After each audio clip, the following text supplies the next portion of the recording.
Capítulo 12. De lo que contó un cabrero a los que estaban con Don Quijote. Estando en esto, llegó otro mozo de los que le traían de la aldea el bastimento y dijo: ¿Sabéis lo que pasa en el lugar, compañeros? ¿Cómo lo podemos saber? Respondió uno de ellos. Pues sabed, prosiguió el mozo, que murió esta mañana aquel famoso pastor estudiante llamado Grisóstomo, y se murmura que ha muerto de amores de aquella endiablada moza de la Marcela, la hija de Guillermo, el rico, aquella que se anda en hábito de pastores por estos andurriales. ¿Por Marcela dirás? Dijo uno. Por esa digo, respondió el cabrero. Y es lo bueno que mandó en su testamento que le enterrasen en el campo como si fuera moro, y que sea el pie de la peña donde está la fuente del Alcornoque, porque según es fama, y él dicen que lo dijo, aquel lugar es a donde él la vio la vez primera. Y también mandó otras cosas, tales que los abades del pueblo dicen que no se han de cumplir, ni es bien que se cumplan, porque parecen de gentiles, a todo lo cual responde aquel gran su amigo Ambrosio, el estudiante, que también se vistió de pastor con él, que se ha de cumplir todo sin faltar nada, como lo dejó mandado Grisóstomo, y sobre esto anda el pueblo alborotado, mas a lo que se dice, en fin se hará lo que Ambrosio y todos los pastores sus amigos quieren, y mañana le vienen a enterrar con gran pompa donde tengo dicho. Y tengo para mí que ha de ser cosa muy de ver, a lo menos yo no dejaré de ir a verla si supiese no volver mañana al lugar. Todos haremos lo mismo, respondieron los cabreros, y echaremos suertes a quien ha de quedar a guardar las cabras de todos. Bien dices, Pedro, dijo uno de ellos, aunque no será menester usar de esa diligencia, que yo me quedaré por todos, y no lo atribuyas a virtud y a poca curiosidad mía, sino a que no me deja andar el garrancho que el otro día me pasó este pie. Con todo esto te lo agradecemos, respondió Pedro. Y don Quijote rogó a Pedro le dijese qué muerto era aquel y qué pastora aquella, a lo cual Pedro respondió que lo que sabía era que el muerto era un hidalgo rico, vecino de un lugar que estaba en aquellas sierras, el cual había sido estudiante muchos años en Salamanca, al cabo de los cuales había vuelto a su lugar con opinión de muy sabio y muy leído. Principalmente decían que sabía la ciencia de las estrellas y de lo que pasan allá en el cielo el sol y la luna, porque puntualmente nos decía el cris del sol y de la luna. Eclipse se llama, amigo, que no ecris, el oscurecerse esos dos luminares mayores, dijo don Quijote. Mas Pedro, no reparando en niñerías, prosiguió su cuento diciendo: Asimismo, adivinaba cuándo había de ser el año abundante o estil. Estéril, queréis decir, amigo, dijo don Quijote. Estéril o estil, respondió Pedro, todo se sale allá. Y digo que con esto que decía se hicieron su padre y sus amigos, que le daban crédito muy ricos porque hacían lo que él les aconsejaba, diciéndoles, sembrad este año cebada, no trigo, en este podéis sembrar garbanzos y no cebada. El que viene será de guilla de aceite, los 3 siguientes no se cogerá gota. Esa ciencia se llama astrología, dijo don Quijote. No sé yo cómo se llama, replicó Pedro, mas sé que todo esto sabía y aún más. Finalmente, no pasaron muchos meses después que vino de Salamanca, cuando un día remaneció vestido de pastor con su cayado y pellico, habiéndose quitado los hábitos largos que como escolar traía, y juntamente se vistió con él de pastor otro su grande amigo llamado Ambrosio, que había sido su compañero en los estudios. Olvidábaseme de decir como Grisóstomo, el difunto, fue grande hombre de componer coplas, tanto que él hacía los villancicos para la noche del nacimiento del Señor y los autos para el día de Dios, que los representaban los mozos de nuestro pueblo y todos decían que eran por el cabo. Cuando los del lugar vieron tan de improviso, vestidos de pastores, a los dos escolares, quedaron admirados y no podían adivinar la causa que les había movido a hacer aquella tan extraña mudanza. Ya en este tiempo era muerto el padre de nuestro Grisóstomo, y él quedó heredado en mucha cantidad de hacienda. ansí en muebles como en raíces, y no en pequeña cantidad de ganado mayor y menor, y en gran cantidad de dineros, de todo lo cual quedó el mozo señor desoluto, y en verdad que todo lo merecía, que era muy buen compañero, y caritativo y amigo de los buenos, y tenía una cara como una bendición. Después se vino a entender que el haberse mudado de traje no había sido por otra cosa que por andarse por estos despoblados en pos de aquella pastora Marcela, que nuestro zagal nombró Denantes, de la cual se había enamorado el pobre difunto de Grisóstomo. Y quiero decir agora, porque es bien que lo sepáis, quién es esta rapaza. Quizás, y aun si quizá, no habréis oído semejante cosa en todos los días de vuestra vida, aunque viváis más años que sarna. Decid zarra, replicó don Quijote, no pudiendo sufrir el trocar de los vocablos del cabrero. Harto vive la sarna, respondió Pedro, y si es, señor, que me habéis de andar zaheriendo a cada paso los vocablos, no acabaremos en un año. Perdonad, amigo, dijo don Quijote, que por haber tanta diferencia de sarna a zarra os lo dije, pero vos respondisteis muy bien, porque vive más sarna que zarra, y proseguid vuestra historia, que no os replicaré más en nada. Digo pues, señor mío de mi alma, dijo el cabrero, que en nuestra aldea hubo un labrador, aún más rico que el padre de Grisóstomo, el cual se llamaba Guillermo, y a lo cual dio Dios, amén de las muchas y grandes riquezas, una hija, de cuyo parto murió su madre, que fue la más honrada mujer que hubo en todos estos contornos. No parece sino que ahora la veo con aquella cara que del un cabo tenía el sol y del otro la luna, y sobre todo hacendosa y amiga de los pobres, por lo que creo que debe de estar su ánima a la hora de hora gozando de Dios en el otro mundo. De pesar de la muerte de tan buena mujer, murió su marido Guillermo, dejando a su hija Marcela, muchacha y rica,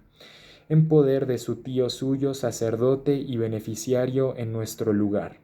Creció la niña con tanta belleza que nos hacía acordar de la de su madre, que la tuvo muy grande.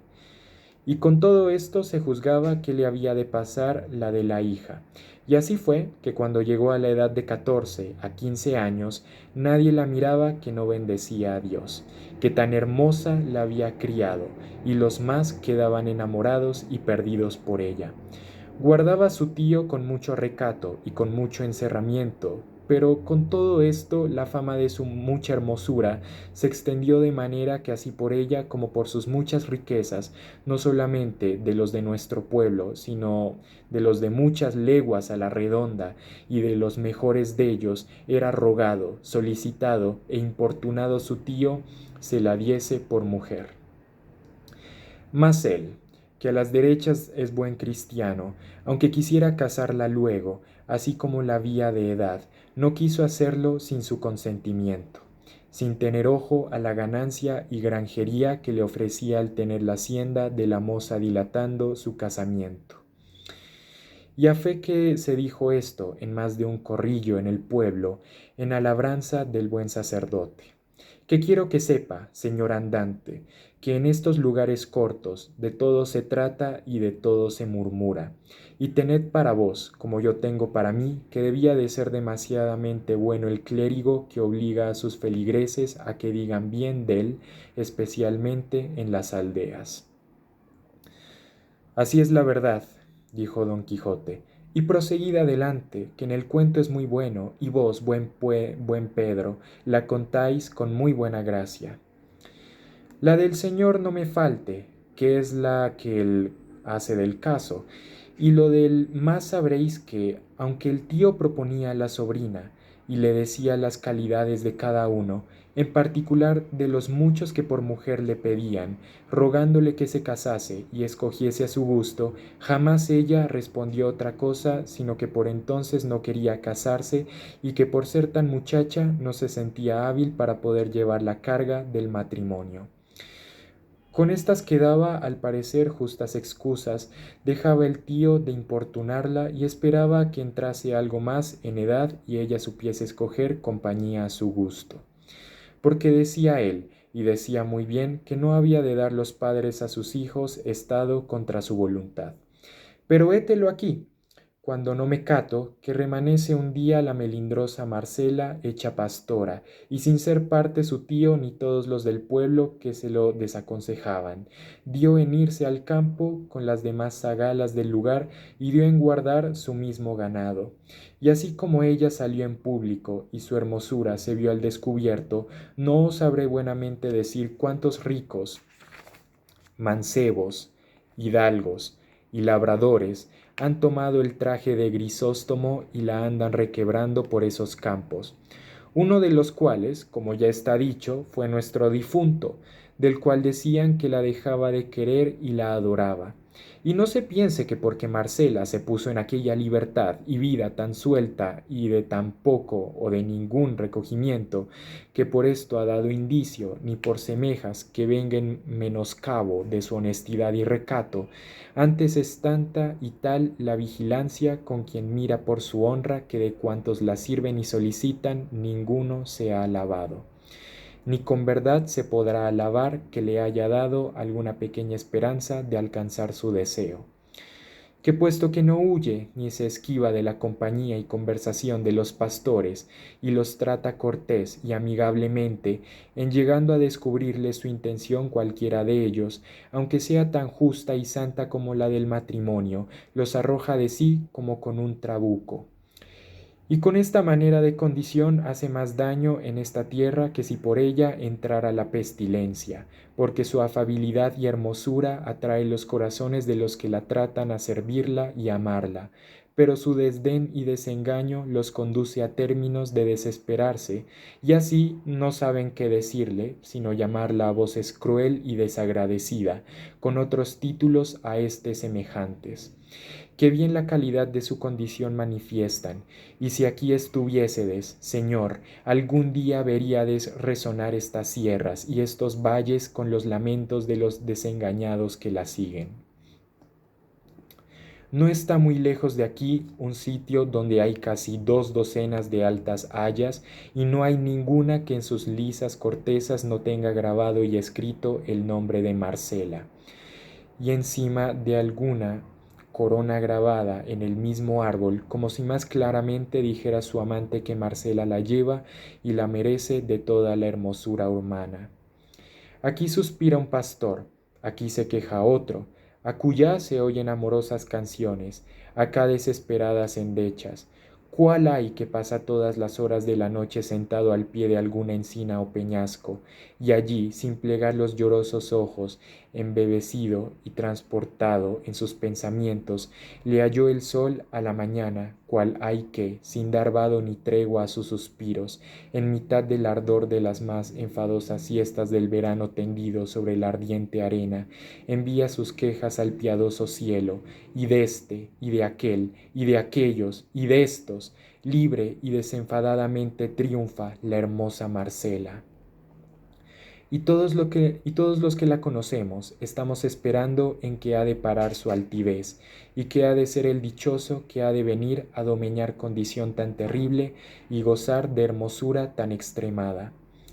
Por ser todo lo que he contado tan averiguada verdad, me doy a entender que también lo es que nuestro zagal dijo que se decía de la casa de la muerte de Grisóstomo, y así os aconsejo, Señor, que no dejéis de hallarnos mañana a su entierro, que será muy de ver, porque Grisóstomo tiene muchos amigos, y no está de este lugar a aquel donde manda enterrarse media legua. En cuidado me le tengo, dijo don Quijote, y agradezcoos el gusto que me habéis dado con la narración de tan sabroso cuento. Oh, replicó el cabrero, aún no sé yo la mitad de los casos sucedidos a los amantes de Marcela, mas podría ser que mañana topásemos en el camino algún pastor que nos lo dijese, y por ahora bien será que os vais a dormir debajo de techado, porque el sereno os podría dañar la herida, puesto que es tal la medicina que se os ha puesto que no hay que temer de contrario accidente.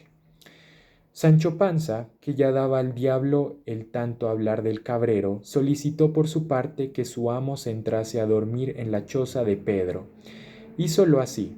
y todo lo más de la noche se la pasó en memoria de su señora Dulcinea, a imitación de los amantes de Marcela. Sancho Panza se acomodó entre Rocinante y su jumento, y durmió, no como enamorado desfavorecido, sino como un hombre molido a coces.